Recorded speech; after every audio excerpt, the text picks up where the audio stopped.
Yeah. So, um, yeah, last time we left off, you were mentioning how, right, it's like you were talking about the typical Asian expected relationship and how maybe that's not for everybody.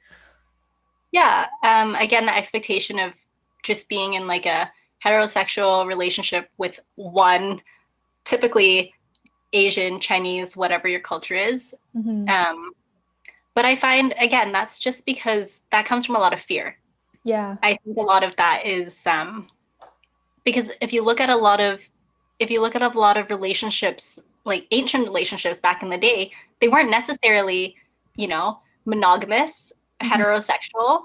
Mm-hmm. Lots of times it is like lots of poly relationships back in the day, Mm-hmm. or lots of like that story of that emperor who was sleeping and his lover fell asleep on his coattail, so he like cut off his the end of his robe so his lover could like still be asleep. Oh yeah, I heard of this. This is actually for a homosexual couple, Yeah, right? Yeah. totally. It was like he had a young man that he was his lover, and they were like napping or something, and he, instead of waking him up, he like chops off his like beautiful gorgeous robe so his lover could take like a couple more minutes of sleeping. Mm-hmm. So it's like I feel like we're, especially in the Asian culture nowadays, sexuality is quite restrictive. Mm-hmm. And again, I think it's because of fear.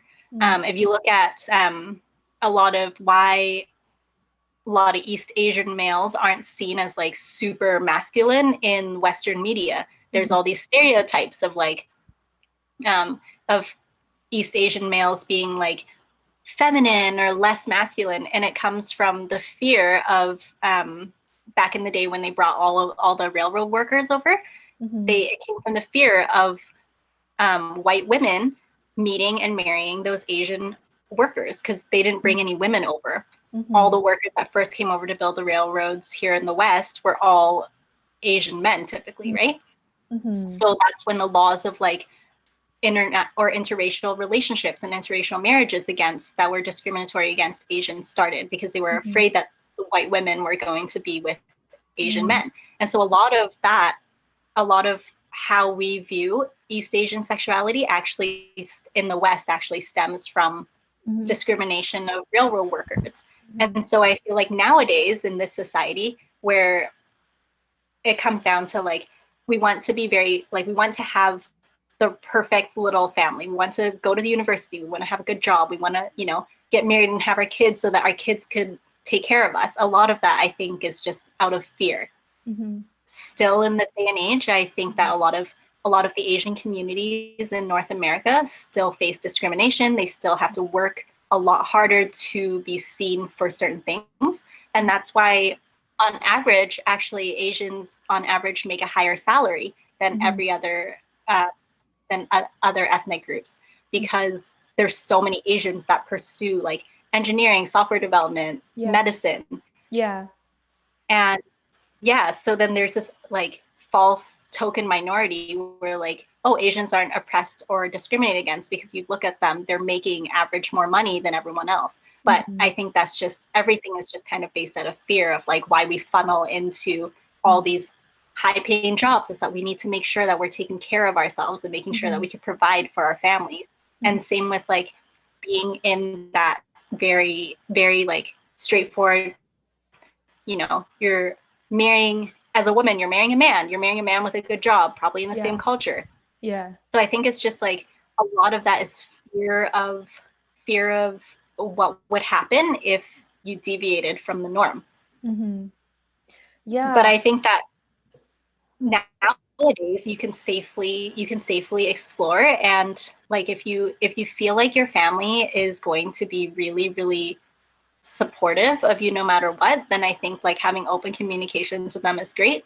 But Mm-hmm. also, I feel like if you know that your parents aren't going to be super supportive, Mm-hmm. then maybe some details don't need to be shared with them, as long as you're being safe and Yeah. as long as you're happy and your well-being is being looked after first and foremost. Mm-hmm.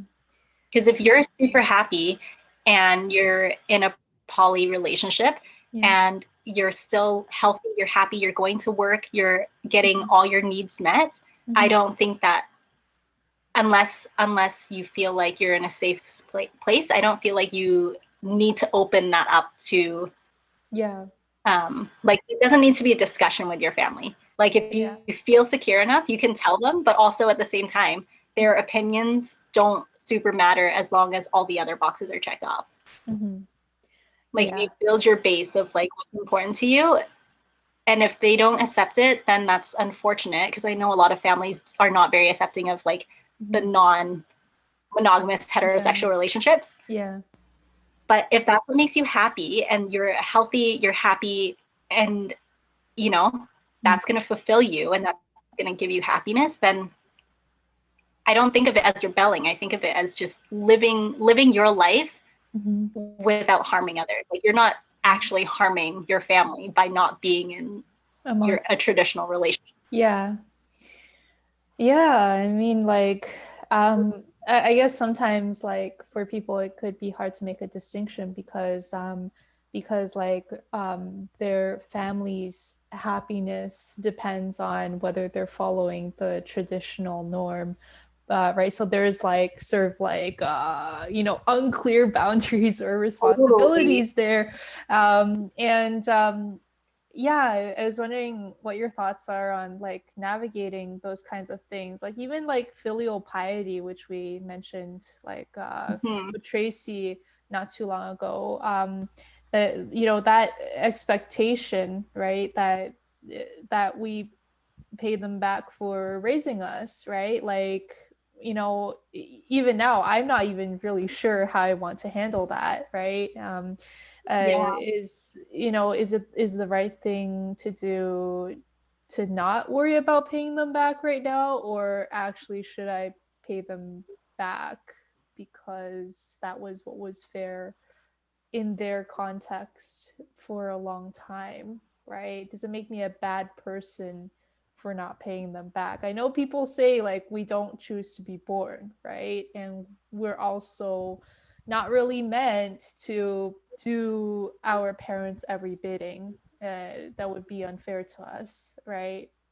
But what are your thoughts on that? I think it kind of depends on like how far you want to take repaying or paying them back. Because it is true, yes, we didn't ask to be born, but everyone who's born into a different culture has a different perspective on that. So, for instance, if we're talking about a Western culture, it's true. Like, nowadays, especially nowadays, like, parents are like catering to their kids' needs, and then they pay for their kids until their kids are however many years old. But I also think that there is a difference between giving back to your parents and listening to their every wish, because you can take on a broad perspective. Your parents gave you a roof over your house or your head. Your parents gave you money and schooling.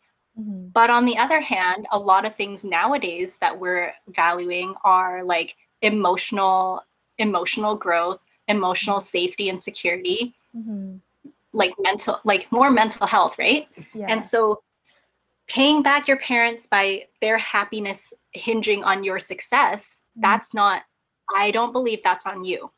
I think that's a conversation that might need to happen with parents, right? Like, why is your happiness connected to your child's career? And if they say like, oh, I did everything for the child, then maybe it's time to have that conversation to maybe change that shift a little bit. Maybe there's something they want to do now that isn't connected to you.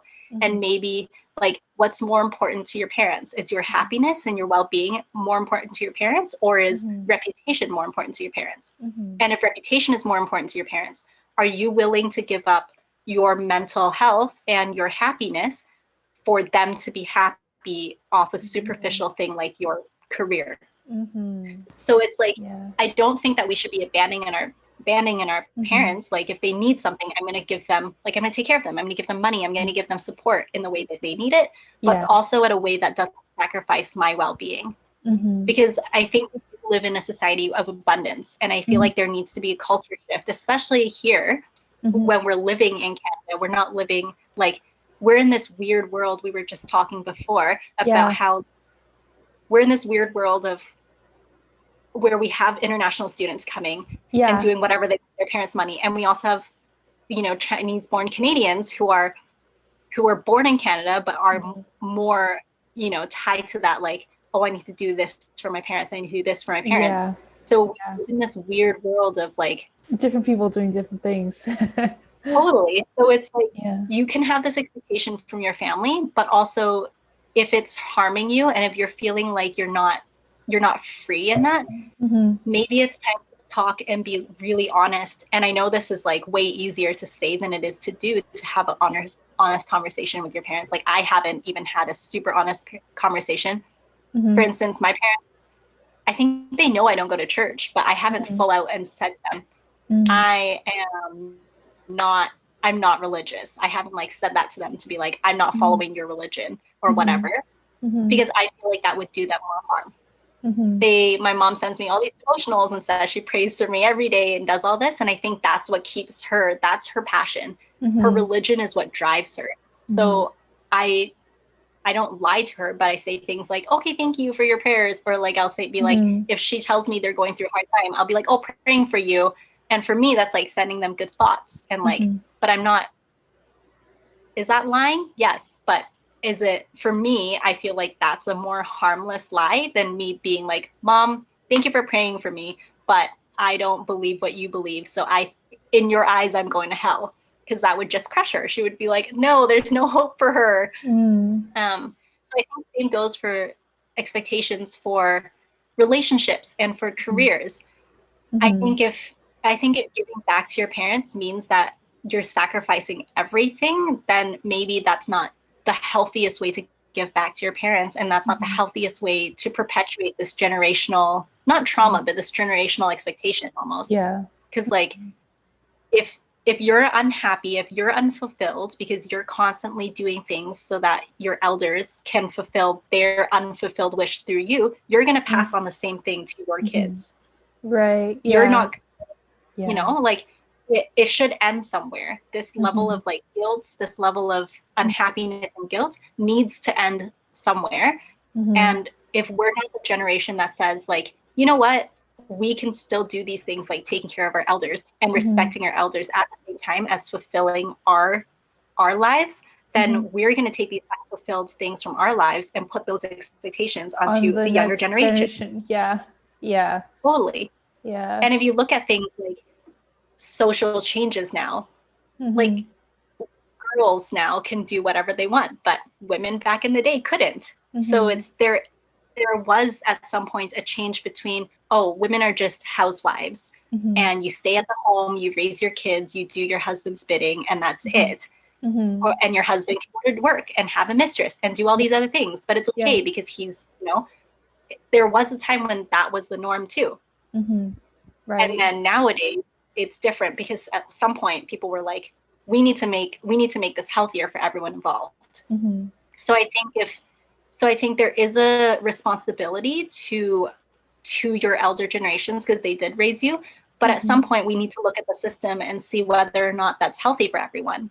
I'm not saying that we need to like abandon our parents, but like we can live with our parents and support our parents at the same time as we are chasing our own dreams. And that may not culturally be congruent at the moment, but I feel like it needs to start somewhere where we don't perpetuate that onto our kids. Like we've all felt that uncomfortable of like, oh, I have to be careful about who I date, or I have to be careful about what I do because my parents, and in some level that's normal and kids should think about their parents.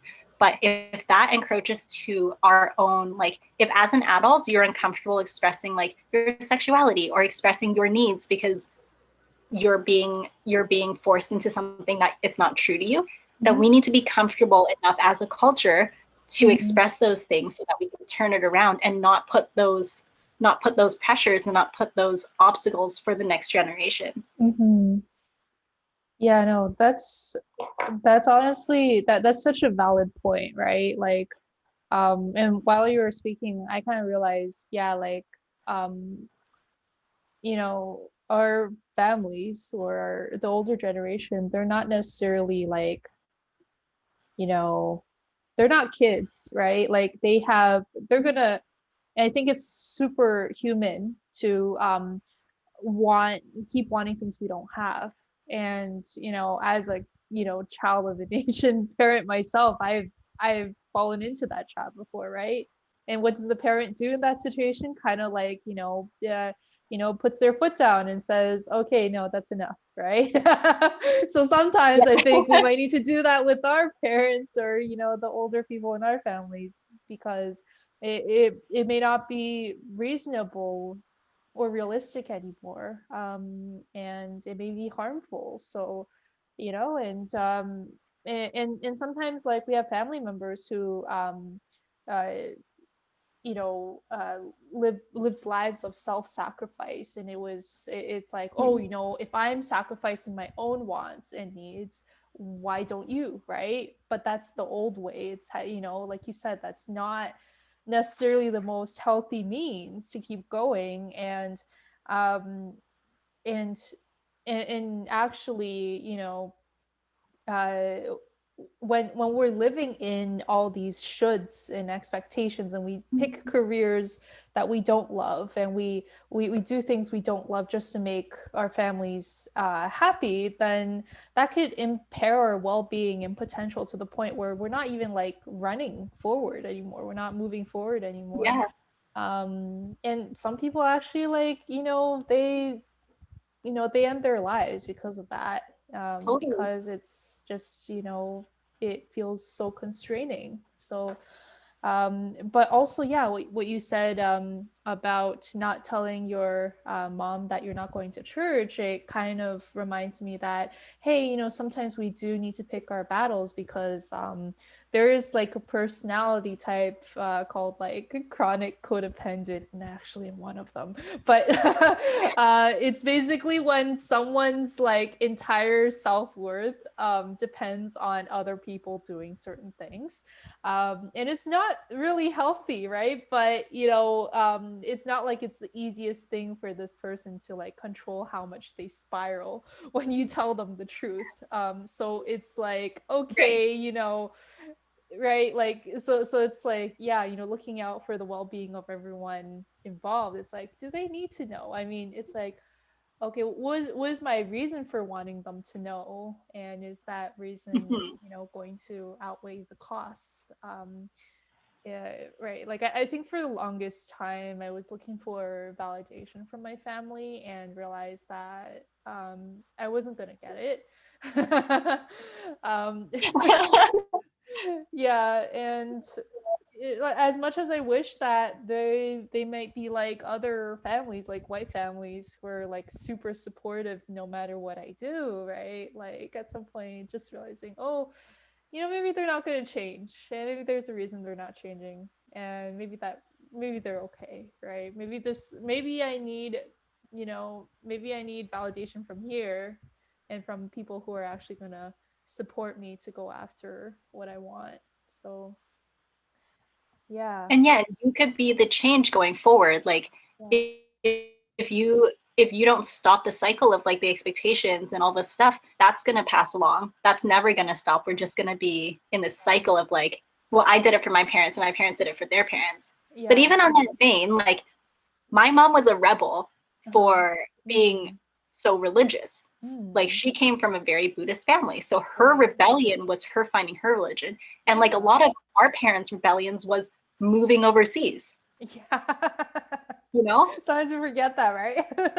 Yeah, like we think, oh, we have so many like obligations, but like our parents were rebelling or rebelling, like rebellious in their own rights in Yeah. some way or form. Yeah. Or else we would all still be living in China. Our feet would be tiny because we would bind our feet and like there's all these things that like at some point someone started rebelling Mm. against something Mhm. and then it changed because Right. that's where society moved. Yeah. So like for you saying like you trying to get validation and finding the validation comes from you. Mhm. And in the future, if you have kids, Mhm. hopefully you'll be able to pass that on as validation comes from within and like you'll be able to support them Yeah. and guide them. And there's a difference between supporting them in the way that you're like, yeah, you should drop out of sixth grade because you don't like school versus Mhm. like, yeah, you should chase your dreams of not being this and that because you know Yeah. that you're going to successful. There's like you want to raise them in a way that gives them the tools, like, yeah, maybe finish high school or Mhm. whatever it is. Mhm. But at the end of the day, if you're able to realize that your validation comes from within, you're able then to communicate that to other generations and to allow them to maybe find what they want and be successful in what they want. Mm-hmm. Yeah, yeah, that's super important, and I think yeah, like being very like knowing what we want is like super important because if we don't, and if we don't follow our hearts, right, like, you know, and we just follow like the cultural norms, we may create, you know, unhappy families. It's like, it's this idea of like like for instance, my dad told me of like you know, someone he knew who is actually polyamorous and his wife is monogamous, right? And at this stage, right, they're like, you know, mid-age, like maybe midlife crisis or whatever stage, but you know, the husband is going with all these young women, right? And the Right. wife is like so upset, like she wants to end her life, right? And I'm like, dude, like, you know, if we kind of knew ahead of time who is poly and who is mono, right? If we were honest Yeah, about that, you know, this whole shenanigan could have been prevented. Because it's like, totally. yeah, because I'm not gonna lie, like, you know, in those relationships, it can cause like you know, like the model person can feel a lot of pain, right? And Totally. it's not Because even their fault, it's just the way they're yeah, wired, right? Like so yeah, yeah. yeah, we're in a society where like for a lot of monogamous relationships, it's you're thinking like I'm supposed to be the one that's fulfilling these needs for someone, and then the poly is out there fulfilling their needs because there's a really good I can't think of her name right now, but she is a sex and life coach. Mm-hmm. And she says, back in the day, we had different people to fulfill different needs of ours. Mm-hmm. Like in a marriage, a man went to work and came home, and the wife took care of the house. Mm-hmm. But men had mistresses and Mm-hmm. they had best friends. They would talk to other men. They wouldn't come home and talk to their wives about everything about work because your wife Mm-hmm. was at home. And Mm-hmm. this was like back in the day, right? Right, And so yeah. in relationships back in the day, you had a confidant who was usually not your spouse. Maybe you had a mistress Mm-hmm. who was not your spouse. Maybe you had this and that, and Mm-hmm. you didn't pile all these expectations. Like you had a best friend, you had a Mm-hmm. whatever. But Yeah. nowadays, we're expecting one person in monogamous relationships. You want one person to fulfill all your sexual needs, one person to be your best friend, one person to be like your therapist because you're not Mm-hmm. talking to other people as much, you know? Mm, You're yeah. putting all these different roles Mm-hmm. onto one person. Whereas like back in the day, if you were a stay-at-home wife, you would clean the house, you would cook, you would take care of the children. Now there's less and less people that are staying at home taking care of their children. You usually have two working parents, so you both parents are at work, Right. and then there's this expectation that your spouse also needs to clean the house, also needs to be your best friend, also needs to do all this. Mm-hmm. But that was traditionally not one person's job. You had a house cleaner, you had a nanny, you had, Yeah. all these Yeah. things. Mm-hmm. So being poly and monogamous is like, it all just comes down to open communication. If someone is monogamous with someone who's poly, there might be that misconception of like, I'm not fulfilling my roles and I'm not enough for the other person. Whereas the other person is just like, I'm not wanting to put all of my expectations on you because I know that's too much. Mm. Like I'm not putting that pressure to for you to be everything to me because that's too much. So I think a lot of like poly relationships, Mm-hmm. that's why it's difficult for people Yeah. because they feel like they're Yeah. dropping the ball when it's not really about them. Mm-hmm. Yeah, wow. No, I think you described the situation quite well because I had a friend who was going through that, you know, the mono poly pairing, and yeah, this was exactly the dynamic that was going on between them. Yeah, yeah. So I'm I'm wondering if you could share a bit more about like your communications with family over the years. I know you had like gone back to visit them a number of years ago, and yeah, just wondering like how, you know, how to bridge the gap between our authentic selves and our parents and their expectations, and kind of like finding some common ground there. Yeah, it took me a long time. For a very long time, since I was quite young, resorted to not talking to my parents about meaningful and real things. I, like a lot of people, I'm sure, felt like every time I was telling my parents a funny story, it would turn into a lecture, or it would turn into like, oh, you shouldn't have done that, or why didn't you do this instead, when I was just telling my parents, oh, me and my friends did this and that. So for a very long time, I completely just cut that part out. I didn't really tell them about things. It was very superficial. And I think it was easier because I didn't live with them. I was just talking on the phone with them. But I found that once I let go of the expectations that I had for them, it was easier to just see them as people. Right. I'm not financially dependent on them, and I haven't been for a very, very long time. I moved to Canada in 2010 by myself, and then I've lived here, and they haven't really been financially supporting me at all. They send me like lycée for Chinese New Year's. They'll be like, oh, here's like all your hongbao for Chinese New Year. But like that's really the extent of like financial contributions. So I'm able to, because then we both like, I can gift them stuff and they can gift me stuff, but there's no obligation. So for me, it was very easy because it was like completely cut off. And then for me to rebuild it, I just kind of took a step back and I first of all looked at their childhood, the background they came from. Both my parents came from like more like middle lower class Hong Kong. My grandma on my mom's side came to Hong Kong from China during the war. And it was like pretty bad with like Japan and China when she moved to Hong Kong.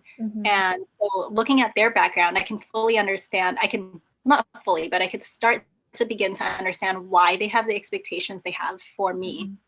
So my parents expect things from me because they didn't get those things as kids. They expect things from me because they want me to have a better future that they never could afford. They found religion, so they expect that from me because the religion gave them purpose, and they gave them they gave them a community. Their church community was a bigger community than they've ever had before. So I can recognize why they want certain things from me, and I'm able to then express to them what I'm doing and the things that I'm getting from my life. And we don't need to talk about religion. We don't discuss super deep things like religion or anything like that. But I'm able to tell them pretty much truthfully my life. I don't give them a lot of details. I was for a couple of years I was on a couple of antidepressants, anti-anxiety, because I was just in a bad relationship, and I found that eventually I went to talk to someone, and that really helped because I was able to kind of distinguish what was healthy for my life and what was unhealthy. And I told my parents that, and they were, I wondered how they would react because a lot of Asian cultures don't view mental health as like a real and concrete thing. They just kind of view it as like, just work harder. Right. Work harder. Yeah. And so I basically told my parents, like, this is what I'm doing. I went to see a doctor. The doctor gave me like I'm on this medication. This is what it's doing. It's helping me. I'm still able to function, but at a higher level. And they were just really happy for me. They didn't fully understand why I couldn't just like work harder and pray about it. But they were like, well, we'll pray for you. Right. But just me being able to explain to them the whys of why I'm doing things and that it's actually beneficial for me. Because at the end of the day, it's hard for my parents to argue if I'm not harming myself or if I'm not doing something that will cause harm in the future. So like they're so worried because they're like, oh, but what if it's not a career? What if it's, but then I can say, I'm putting savings away. I have something planned. I'm financially independent. I'm not in student debt, all this other stuff that I can then build not my argument, because it's not an argument, but I could build where I'm coming from for them. And I don't do it super in depth, and it's not something that I put a lot of emotional labor into.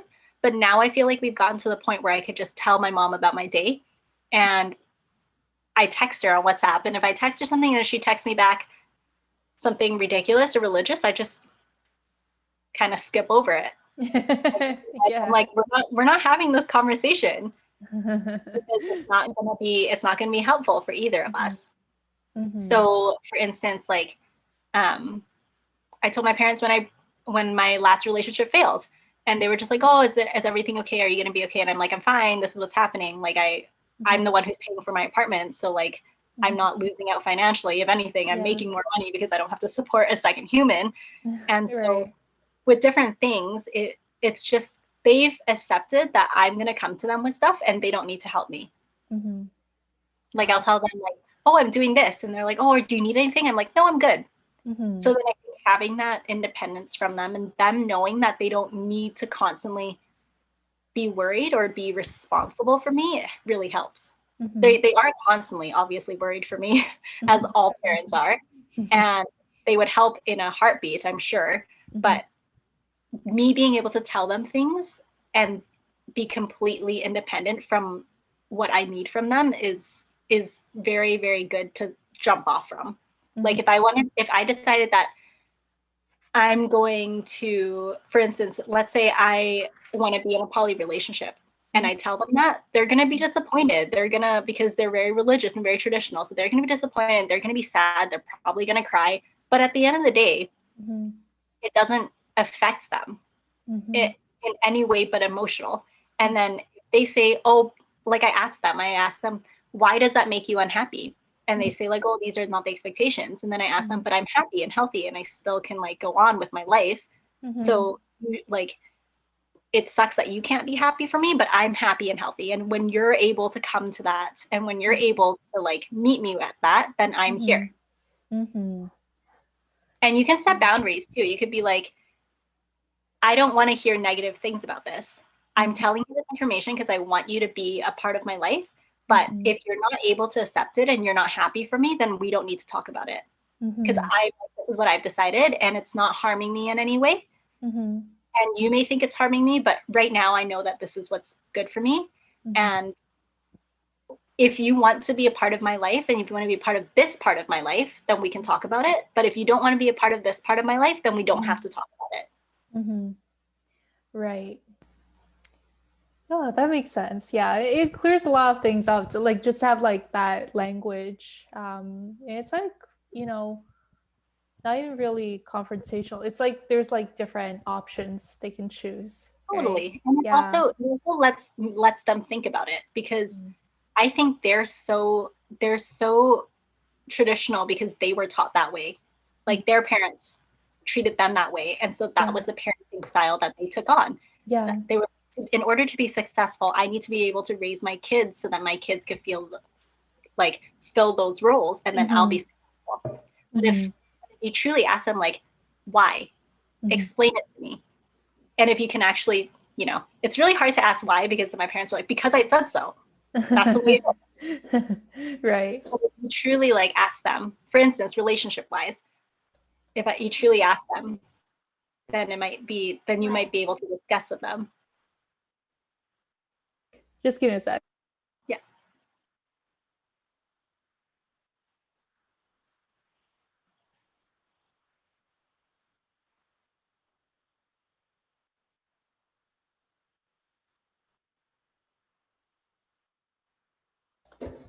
Okay. Sorry, that was my mom. But yeah. Yeah, sorry, you were saying? I was just saying, I think if we can talk to them and try to understand where they're coming from, and then they can explain it, and then they can listen to us about where we're coming from, then it kind of almost creates more understanding. And I think a lot of these barriers are because we're not understanding why they want these things for us. And they're not understanding why we're rebelling. Right, yeah. Or they think that they understand, but they think that their point is more important. So I think if we're able to just talk about it and then come to an understanding that like, hey, nobody's getting hurt except for like maybe your feelings are hurt that I'm not following your footsteps, but nobody's in physical or emotional danger from the decisions. And at the end of the day, you're still the person that they raised you to be, no matter who you decide that you're going to love or be in a relationship with. Yeah, no, that's, yeah, I love how you put that. It's that mutual understanding and the why, looking at the why behind what we're trying to do. And yeah, that common ground also, it's like we want to be happy and healthy, and they want us to be that way also. Um, and something else I wanted to ask about is do you happen to know why, like in the Chinese culture particularly, there is such a high fear of deviating from the norm? This is just all conjecture, and this is just from, I'm not saying that this is science, this is just where I think it's coming from. Mm-hmm. I think it's from, I think in North America, it does stem from fear of like discrimination. Mm-hmm.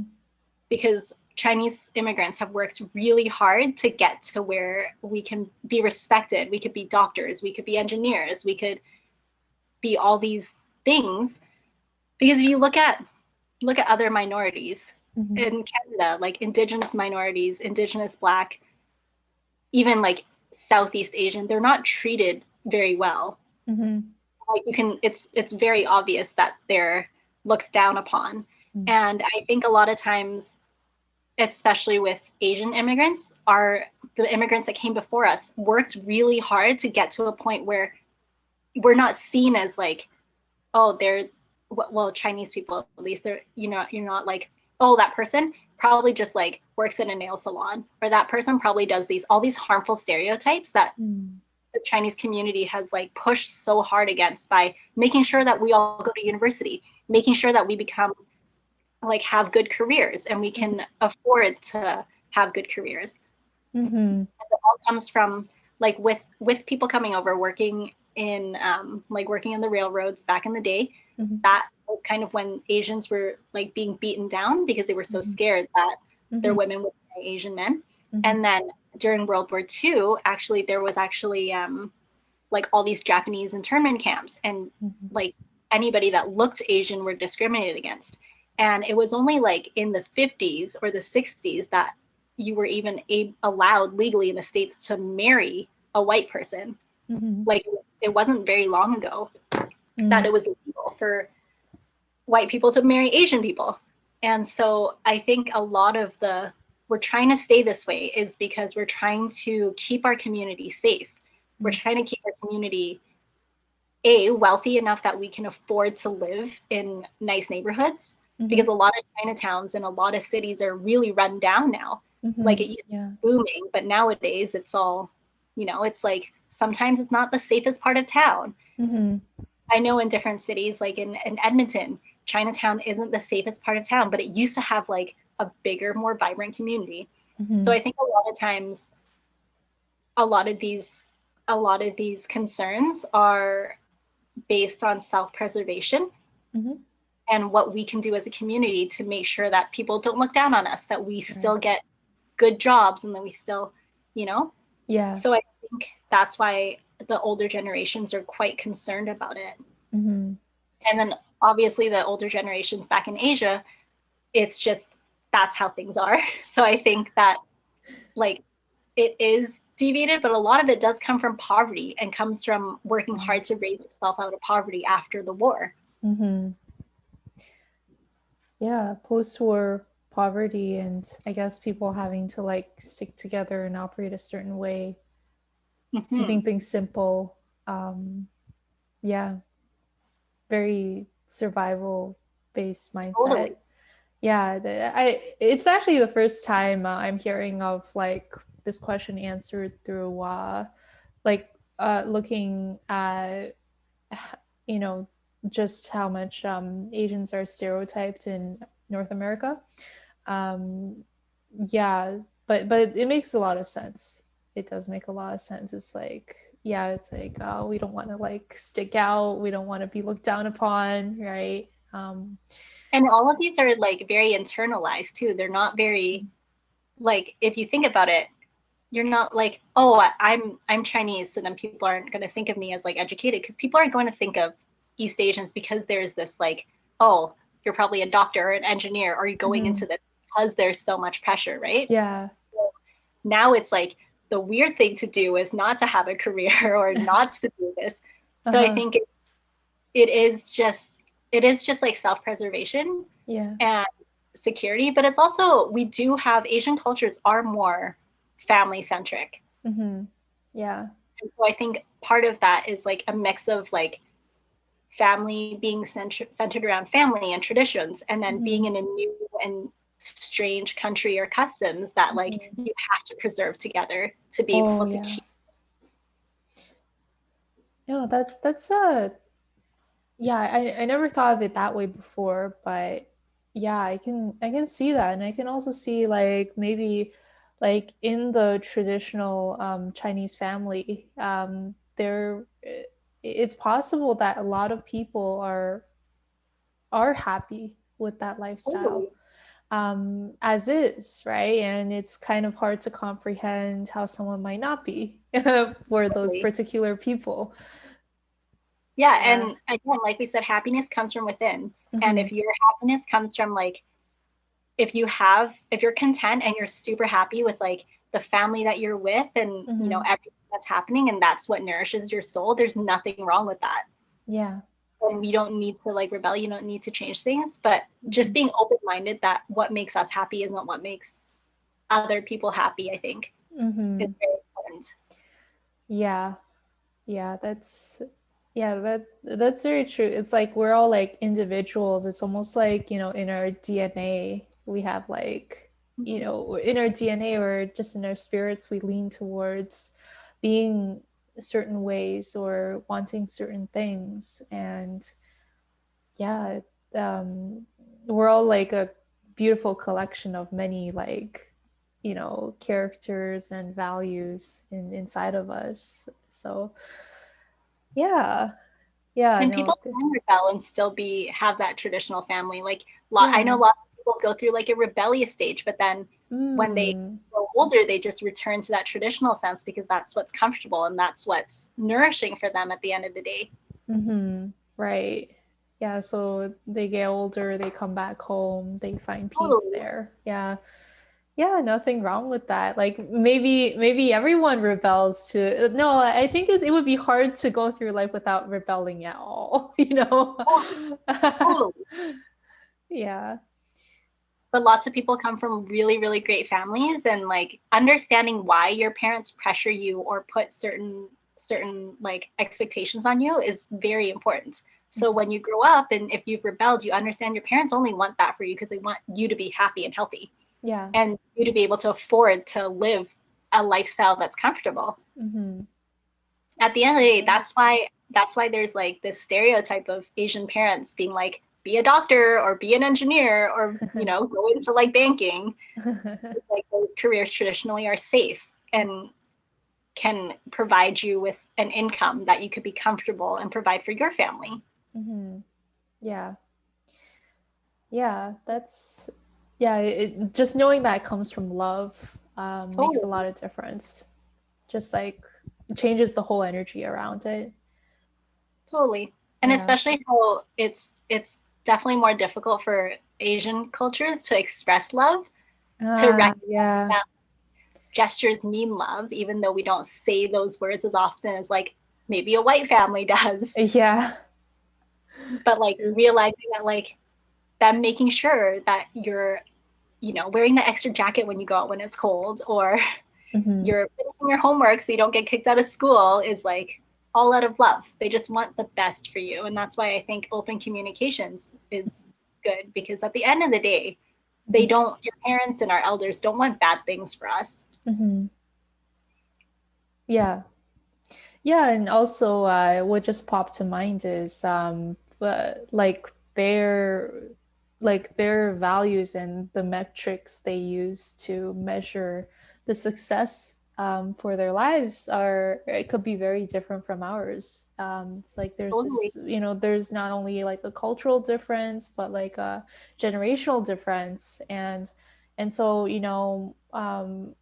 they may not recognize that certain things they say or do feel hurtful. Totally. Right? Whereas like we're more in our generation, we're more mindful about like, not just financial well-being, but emotional well-being, and we're more aware of like what those needs might be. So yeah. And it's true because we have the luxury of that, whereas We they may do. not have the luxury, right? Mm-hmm. Like they may have, different generations have different hardships, and our generation's hardships are Mm-hmm. not as big as the generations before us. At least like when you're looking at like physical hardships. Totally. Yeah, So we definitely. can focus on our emotional well-being, like you said, because we're not working like 70 hours on a farm to feed our family. Yeah. Yeah. And um and also like um I think sometimes like the emotional well-being might be more than just like might be more than a luxury, because when we don't, oftentimes we don't, when we don't have that, we're not really at our best doing our jobs. Neither like, yeah, like we don't have like we're not at our best doing our jobs, and we might not be doing them in the smartest ways, because feeling held back by anxiety or fear or etc. So even to get like those promotions Totally. in a regular job, mental and emotional health is super important. It's like you see the people who are like top performers, they're actually addressing their emotional needs quite well. Totally. And emotional needs are so tied to physical well-being too. Like high Mhm. stress is the people like high stress can cause cancer. Yeah. There's studies that show like stress is like one of the biggest factors of, chronic health issues. Hmm. Yeah. Yeah, And I definitely. find that like if you look back east, a lot of the way that students are put through like school and tutoring and Mhm. after school activities back in Asia, Mhm. that's so stressful. And you look at, unfortunately, suicide rates among younger people, they're Mhm. always higher back home because they're expected to go to school and then do all this homework and go to tutoring and do all these things. Mhm. And so there's already a lot high level of stress to begin with as a kid. Mhm. Whereas here Yeah. in North America, we allow our kids to like learn more play. Mhm. Yeah, yeah, when there's that imbalance, it can feel very stifling. Yeah, I spoke with someone a couple of weeks ago where she said, back in Korea, right, the education system was so like heavyweight. It was constantly about grades, grades, grades, and about, who's better than who, and there's always like there's like one winner and the rest of people are like losers or something. It's like Right. that kind of a culture. It wasn't something she enjoyed, and also didn't think, well, I wouldn't think it's like necessary either, to be honest. Yeah. But yeah, yeah, no, those are some really good points. And I wanted to get your thoughts on overcoming fear, like especially when it's like fear of failure, because it sounds like you've been like very action oriented through your life, and I would love to have that same charge and energy and not be so held back by fear of failure. So I'm wondering what your thoughts are on that. It's a lot of trial and error, Oh yeah. lots of mistakes, lots of times. Oh, now I've put myself in a position where like I've had to work hard to get out of. But Uh-huh. Yeah. I think for me, the biggest thing with fear is it was actually brought up earlier, is just letting go of your expectations to the result. Mm-hmm. So like my success is not determined by the result of something. Mm-hmm. So, and realizing that fear is a certain level of fear is healthy. Mm-hmm. Fear is our way of keeping ourselves alive. Mm-hmm. And we can either use that fear and channel that and use that into healthy activities, Mm-hmm. um, or we could use that fear and let it paralyze us. Mm-hmm. So this comes up a lot in actually rock climbing, because rock climbing can be scary. Yeah. So in climbing, if you're not scared and if you're not falling, you're probably not trying at the level that you can be. Like unless you're falling, you're trying something that is well within your capabilities. And that could be okay for some people. Some people just want to get out there and have fun and climb something easy. But some people want to push their grade and like see how hard they can climb. And part of that is learning and understanding the fear that it comes with it. And I think that translates into daily life as well. Is that like, yes, I face a lot of anxiety. I've taken medication for it. For a couple of years, I was actually taking daily medication because of my anxiety. But I was able to learn how to distinguish between rational fear and irrational fear.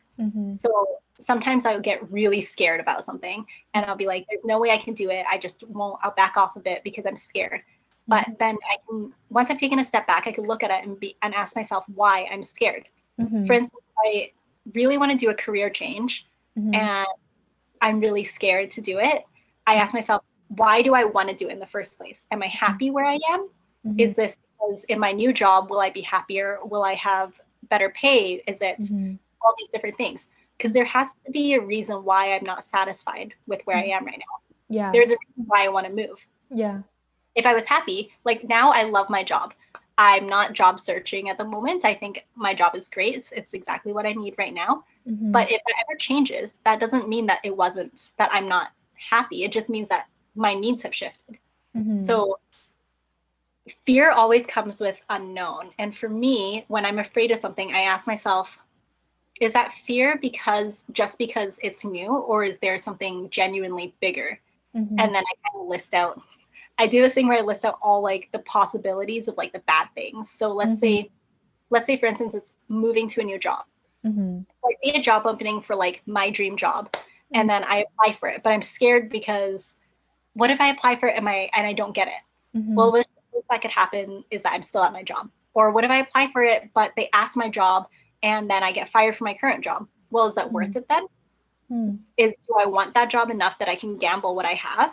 And sometimes it's a yes. Sometimes I'm like, you know what? That is my dream job. So then I'll tell my boss, like, my dream job came up. I applied for it. So it's kind of like,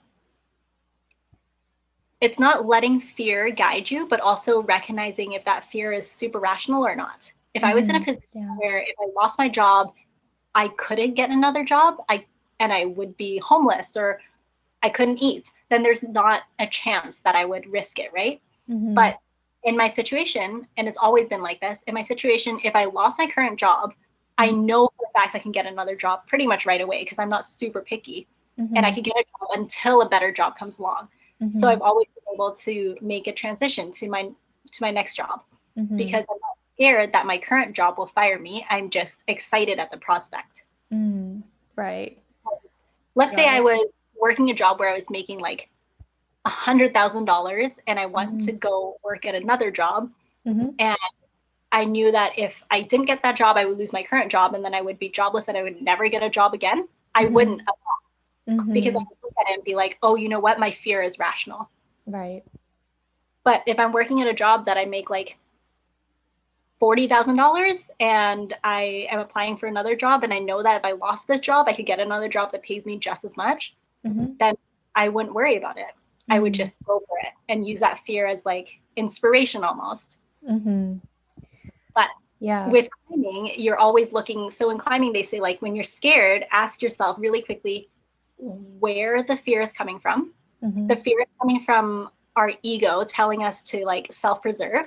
Our ego is the thing that like, our ego isn't bad. Our ego is just part of us. And the ego is where fear comes from because egos fear failure. So they want to protect you so you never fail. So it's like, if I fail, what's the worst that could happen? And then is this fear just because I want to protect myself? And if I push past it, will I actually get to a better place? Because sometimes you got to listen to your gut. Like I've had things happen where I'm like, ooh, this doesn't feel right. And I'm kind of nervous about it. And I know it doesn't feel right. So I'll back off.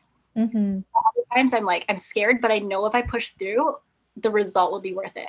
And then just not avoiding it, but like almost being friends with your fear, like knowing that your fear is there to protect you and knowing when to be like, thank you for trying to protect me, but I'm going to pursue this because I know that I can. Mm-hmm. Or I know that it's worth it and I'm going to do everything in my power to achieve it, versus being like, oh, my fear is right and this is dumb. Yeah. Yeah, like being able to like even feel inspired by the fear, or turning Yeah, into positive energy, because like um so many things I was afraid of in the past was like fear of, well, something I want not working out, right? It's like fear of loss, right? But totally. if I were to like channel that, they say like nervousness is like the flip side of excitement, right? So it's like, well, I'm really excited to have this work out. And it's like it's like a totally different energy. And it's also when I have a lot of, or I've had a lot of fail, can't speak, Fear fail of of, fear fear of of failure. failure. Tongue twister. But it's also, I always think, what's the worst thing that could happen if I don't get it? I would be in the exact same position that I am in right now. Mm-hmm. Like applying for a promotion. If I don't get the promotion, Mm-hmm. I don't get a raise, I have to do my job. But that's what's going to happen if I don't apply for it anyway. Mm-hmm. Yeah. Yeah, that makes sense. It, it will be disappointing, but at the end of the day, you're never going to move forward unless you do something, right? Like we can Yeah. wait and wait and wait. Yeah. But the worst that could happen is that it doesn't happen for us and we're in the Mhm. exact same place that we are now. Yeah. Yeah, that's true. It's like, you go forward and do it. But even if it doesn't work out, at least you're more empowered knowing that you Yeah. tried to do something to move to where you want to go. And then maybe the next time the opportunity comes up, we can take what we've learned from this opportunity and get further next time. Right. Or maybe we know that it's not for us. So the next time the opportunity comes up, we can say, you know what, tried it, didn't like it. Mm-hmm. That's like kind of, I think, the same thing as like rebelling, is like just getting enough tools under our tool belt and having enough experience to know what we want and how we work the best, right? Mm-hmm. Yeah. Yeah, and like another thought on rebelling. I think um I think a lot like I think like underneath, a pure rebellion mentality is some sort of insecurity too, because like it's like, I want to rebel so I can show them, right? So that I can show me that I'm good enough. And then there's like a lack mentality there already, but rather than that, sort of like seeing, okay, um, I want to do this, and this is the fullest expression of who I am, and I already am enough. Yeah, Totally. it's a different energy. Totally. It's like all comes down to motives and why, I think. Yeah, yeah, that's so true. And a lot of times, a lot of these issues that I think that are like culture issues, or a lot of issues that families face with kids and parents, and kind of the clash of not understanding the younger generation, or us feeling that the older generation are like quite not oppressive but like quite controlling. Mm-hmm. I think it would all be solved if we found out why we want Yeah, things. yeah, Because at the end of the day, if it boils down to super simple, like, chances are they're not going to be like, we want money. Chances are it's something deeper, like yeah, security and well-being, yeah, that comes from money or status. yeah, And we want the same things too. Like our generation wants well-being and security, mm-hmm. but that may not look the same to us as it does to our previous generations, because the world has changed. Like we don't live in the same world anymore. Yeah. So if we keep doing the same things, we may not achieve the same results. Mm-hmm. That's also true. Like the survival strategy today may be very different too. Like when Yeah, you think of like the amount of student loans people are trying to pay off, and yeah, how typical job, it's becoming more competitive to get into a typical job. It's like after 4 years you get the corner desk. Nah, you get like some small desk Yeah. in a office, and when you could be out there making much more through business or whatnot. Or the trades. Like that's something Or that the I don't see a trades. lot of Asian, like East Asian, especially like demographic, is that especially in Alberta, when I was living there, I met so many people that didn't go to university. They went to college, they did an apprenticeship, Mm-hmm. and they were making like a ridiculous amount of money. They would make like 30, $40 an hour Mm-hmm. doing whatever trade. They were like Mm-hmm. really well off working in just, you know, jobs that maybe traditionally our parents would have not like celebrated, Mm-hmm. like welding or pipe fitting, Right. or plumbers. Yeah. Plumbers make a lot of money Yeah. and things like that. Just because it's not through the traditional route, people Mm-hmm. tend to not chase it. Mm-hmm. But I know tons of people in the trades Mm-hmm. who are so good at what they do and they're happy and they're passionate. They get to work with their hands, they get to Mm-hmm. do something that's fun and refreshing for them, and they make a lot of money. Mm-hmm. And they never once went to university. Wow. So it's like there are different avenues to success that Mm-hmm. may not be like if I told my parents when I was a kid, I'm like, I'm going to be a plumber. They would have laughed. They'd be like, no, you don't. You don't want to be a plumber, because that's like in their minds kind of like menial work. Mm. But I'm like, hey, I have friends who are plumbers that are making way more than my friends that are working in an office right now. Yeah. Like, yeah, it's hard work, but if they enjoy it and that's what they like doing, like with their hands, or like if they're more mechanically minded, Mm-hmm. then Yeah. that's, yeah, that was something super interesting when I moved to Alberta, because I always grew up in a place where you went to high school. Then after high school, you went to university. After Yeah. university, you got like that kind of career. But the Mm-hmm. amount of people I knew in Alberta that was like, oh yeah, I took like a couple of years off after high school. I traveled. I like worked at like a grocery store, and then I got into the trades, and now I'm a foreman. I own my house and like all my trucks and all this stuff. And it's like, yeah, you're doing really well. Yeah. Yeah, and I've heard that certain people they're like they're inclined like when you ask them what what part of their uh jobs they get meaning from, they would say, well, the mastery, like being able to Yeah, like be get really really good at doing something, and it doesn't matter how repetitive it is, they love doing totally. that. So a lot of like crafts people, yeah, and plumbers, right, people in the trades, and this is like important work. It's like Totally. that kind of stuff, like you know I have really like I don't really have a taste for getting stuff like out of like unstuck from the pipes, but some people know how to do it, and they're like magicians, and I'm like, holy smokes, you guys. Yeah. And we don't think about it, but like all those high rises going down, Yeah, all of them have like electrical and plumbing, and all of that needs to be right. super intricately set up for like Yeah, these 60-story buildings. yeah, And it takes a lot of skill to be able to do that. But yeah, again, that's not skills that I don't see that reflected in the Asian community very much. It's not skills that we talk about. Like, yeah. your friends, your parents' friends, or your friends, yeah, your parents' friends brag about their kids being like, oh, my kid's like a software engineer. My friend works in like with Google. My friend's works with, or my friend's son works with Tesla. But you Yeah. never hear like a parent being like, oh, my friend was the electrician that like Hmm. put up all the wires in that high rise. Yeah.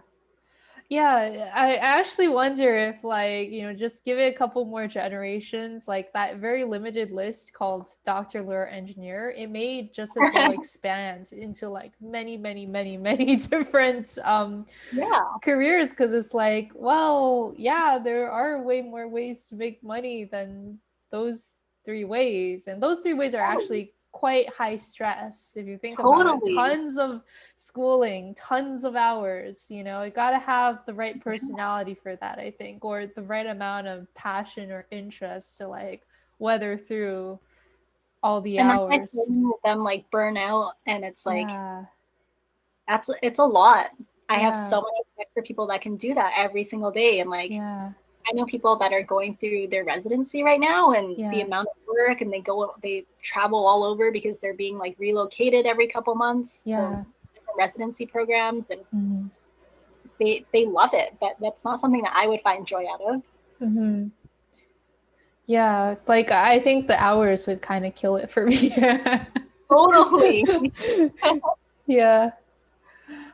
All right. Well, wow, we covered so many topics today. We talked about like being very clear on what you want and making decisive choices to move to where you want to go and how needs change over time and how passions come and go, right? We talked about simplicity and being a rebel or to not be a rebel, right? And how to talk to parents, bridge the gap. Yeah, like, is there anything you would like to close off with? No, we covered a lot. We did. Thank you for all your amazing questions. They're very thought provoking, and I Yeah. think what you're doing is very important. Mm. Thank you.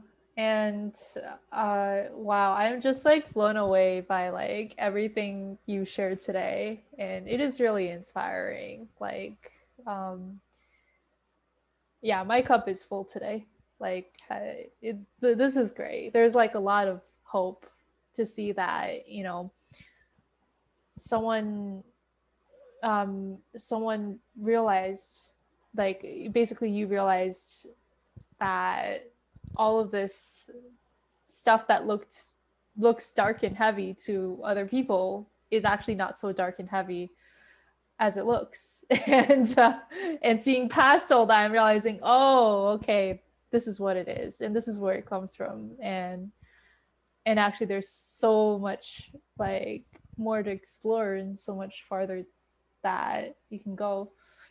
Totally. I do want to say that like I have not come to these conclusions alone. I've gotten help. Mm-hmm. I talked to therapists, I talked to my doctors. I've Right. had really supportive friends that were really, Mm-hmm. really open to talking about mental health. Right. And I was on like an SSRI antidepressant for like 3 or 4 years in my early 20s. Mm-hmm. Mm-hmm. So I've I've arrived to where I am, and I'm very thankful for the way I am able to view life and the way that I'm able to live life, because it Right. genuinely makes me feel happy, and I'm able to nourish myself, both my physical and my mental health. But I Mm-hmm. also know that it takes a lot of work, and it's scary to reach out, but there are people that you could talk to, Yeah, and there's more for sure. resources. And like at the end of the day, your family loves you. My family loves me. Mm-hmm. It's just being able to communicate those things and knowing that no matter what happens, like I'm not going to be alone. There are people and resources to help. Mm-hmm. Yeah, that's so important to know. And yeah, there's definitely like a lot more support out there sometimes than we can even imagine Totally. when we're in a dark place. So yeah, thanks for the reminder about that. And yeah, I know, like, yeah, from the bottom of my heart, thank you so much for, coming online and, spending this much time sharing your greatest learnings. Yeah, it's definitely something, whenever I meet someone else, these are things I'll be passing on to other people too. Thank you. Thank you for having me. Yeah. Yeah, thanks for being here. And um, yeah, to those of you who are watching our episodes, hope you got something out of it too. I sure did. And yeah, thank you so much, Ming. It was great having you. Thank you. Take care. Bye. Bye.